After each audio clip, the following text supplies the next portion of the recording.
The clock wasn't ticking, but I felt the cold dread of a deadline in my bones. 96 hours, that's all the time they gave her Ava Jong. And somehow, my husband, the man I thought I knew, had just joined the hunt. My world exploded. Harry shot from the sofa like he'd been struck by lightning. The fruit bowl spun through the air, splattering the pristine rug. His knee met the coffee table with a sickening thwack. A sound so sharp, I felt a sympathetic clench in my own swollen belly. He stumbled into the kitchen, a marionette whose strings had gone awry, aiming for the cold water tap and hitting the boiling button instead. A yelp, a dropped cup shattering against the tile like a fragile dream. Then a frantic splash of cold water to his face. An hour later, the silence broke. He emerged a ghastly white, his eyes wide and vacant. I have to go on a last-minute business trip. My fingers tightened around the melon, the sweetness turning to ash. Harry, my due date is any day now. You know, my mother, she died giving birth to my brother. I'm terrified of being alone. Don't you want to be the first person she sees? He looked away, then back, a desperate sincerity flickering in his eyes. This trip is critical, I have to go.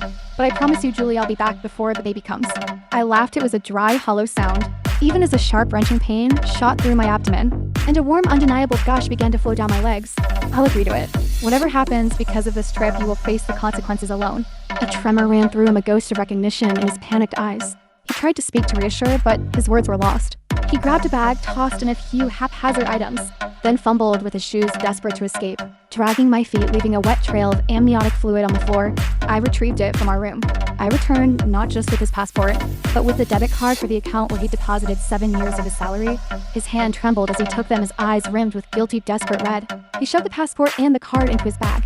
Then he was gone, the slam of the door echoing through the now empty apartment. A triumphant smirk touched my lips. I calmly pulled out my phone.